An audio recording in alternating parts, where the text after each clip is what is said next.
Là, on va aller voir un petit peu la diversité, mais c'est une diversité, c'est mi-diversité, mi-France, puisque nous allons écouter le retour de cette affaire avec le rappeur Nekfeu.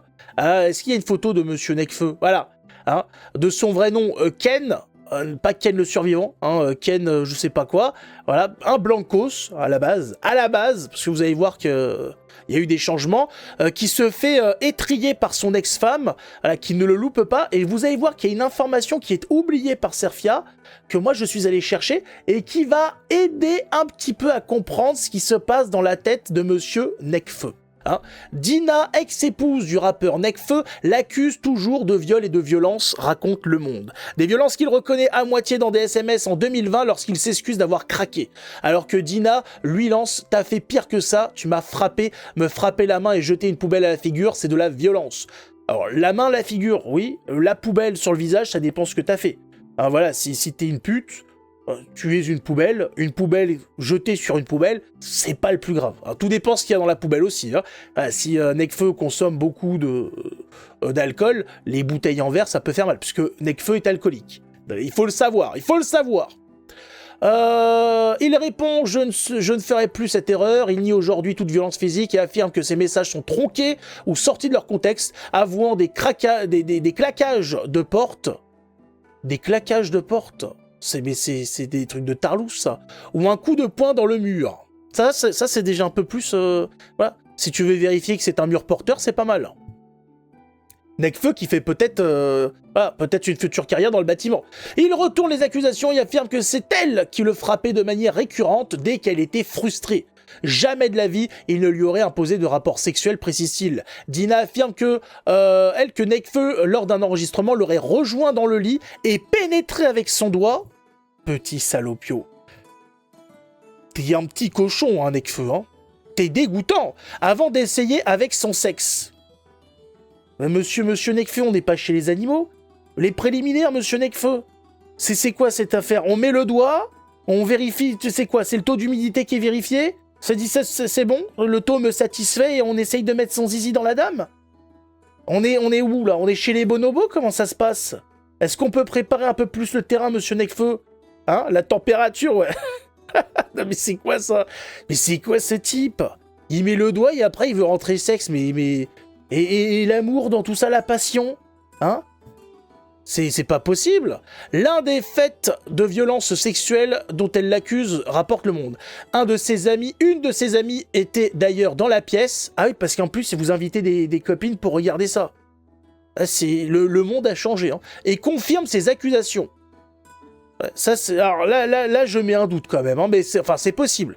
Mais la confirmation est bizarre. Hein. J'étais là. Si, j'étais là avec des copines. Avec la famille, on mangeait à côté. Ah d'accord. Le rappeur Ken Samaras dénonce un mensonge total et a également apporté des messages écrits de son épouse, notamment disant qu'il était le meilleur des maris et tu feras le meilleur père au monde. Oui, enfin ça les gonzesses, elles le disent très rapidement au premier chibre qu'elles rencontrent. Hein. En 2019, il aurait commencé à contrôler ses tenues, son maquillage, ses sorties, son activité pro. Selon elle, plusieurs SMS de Ken Samara sont montrés par Dina, dont « Bloque tout de suite le FDP avant que je fasse une dinguerie ». Je n'avais plus d'âme, plus de vie, plus de personnalité. J'étais vampirisé, dépossédé de mon identité, affirme-t-elle, malgré ses propres réactions, qui étaient des gamineries. Nekfeu affirme que c'est elle qui a exercé un contrôle sur lui et qu'elle l'a isolé de sa famille, de ses proches. Cette relation immature l'a coupé de sa carrière pendant plus de 5 ans. Ah, parce que ce sera à cause d'elle qu'il n'a pas eu de carrière.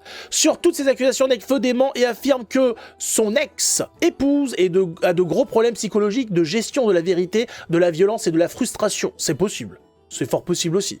Depuis 2023, des procédures ont été classées sans suite par la justice, rappelle Le Monde, dont une pour viol par conjoint, l'autre pour violence et une nouvelle récemment pour mauvais traitement et violence sur mineurs. Dina avait présenté une vidéo de son fils se pliant de coups par son père et un certificat médical évoquant 2 hématomes et un état psychologique dégradé. Les éléments manquaient d'un caractère précis et circoncis selon la justice. Les deux parents souhaitent désormais avoir... Ouais, bon voilà. Hein, ce sont deux cassos qui se foutent sur la gueule. Mais une chose qui est intéressante quand on apprend que monsieur Necfeu contrôlait ses tenues, son maquillage, ses sorties et compagnie, c'est ce qui n'est pas précisé ici, c'est que monsieur Necfeu s'est converti à l'islam. Voilà. Et que c'est ce qui aurait, selon son épouse, tout changé dans la relation. Voilà. Il utilisait des sourates pour réclamer sa soumission. Voilà.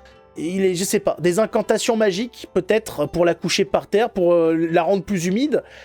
Ça, c'est des informations qui ne sont pas mises. Quand tu mets pas tout ensemble, on ne comprend pas, monsieur Necfeu, psychologiquement. Necfeu qui fait partie de ces rappeurs blancs qui se sont convertis à l'islam, tels Seth Gecko, Akhenaton, j'en oublie un. Necfeu, putain, j'en oublie un autre. Bah, c'est pas grave, on va pas faire la liste de toute façon. Voilà. Donc on comprend un peu mieux la situation. Monsieur Necfeu se comportait comme un musulman et la femme n'a pas supporté, puisque cette femme sort avec un blanc, avec un français. Donc elle vit à la française, et puis d'un coup, un soir, Necfeu rentre, djellaba, en buvant une bouteille de pisse de mammouth, enfin de mammouth de chèvre, de chamelle. Elle, qu'est-ce qui se passe? Ken, qu'est-ce qui t'arrive? Tu t'es fait marabouter? Dis non. Voilà, viens là, viens en goûter un petit peu. Bon bah, hein, le début des embrouilles. C'est beau tout ça. Hein. C'est une pute. Je sais pas si c'est une pute, je ne connais pas ce monsieur, mais ce qui est sûr, c'est que c'est compliqué. Moi, j'ai une vidéo, hein, monsieur Necfeu, un bout de clip de rap de votre groupe 1995, où à un moment, un de vos amis du groupe saute une rambarde et son pantalon glisse un peu et on voit ressortir un string.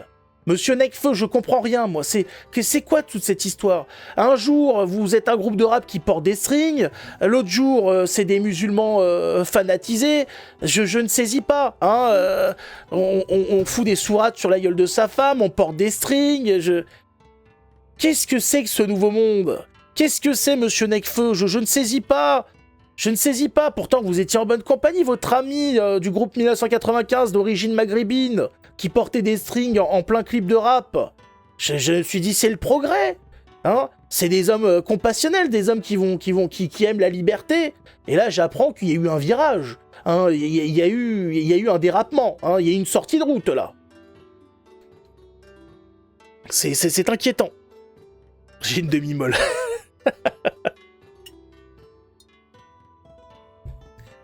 Ça me fait de la peine. On veut voir. Il y a personne qui a mis... Ah, voilà, merci. Putain. Voilà, ça m'évite de chercher, de me faire chier. Allez, voilà, montre-nous ce beau petit clip de rap. Bah bien sûr, c'était un groupe de... Mais c'est un groupe de gays, on le sait. Preuve numéro 1. Ah, parce qu'il y a plusieurs preuves. Ici, on prend le mic pour Mesrab, pas de blast, car on prendra pas la sous sans... Eh, le rap, ça a changé quand même, hein. Dis donc. Eh, les maghrébins dans le rap, c'est quelque chose, hein. Il y en a qui sont allés dans des soirées de Didi, hein. Dis donc, hein.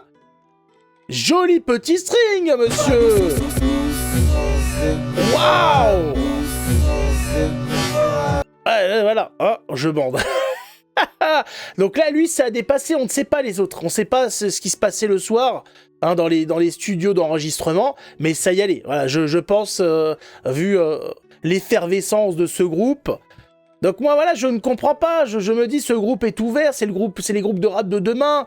Parler de string, de coups de fouet, non.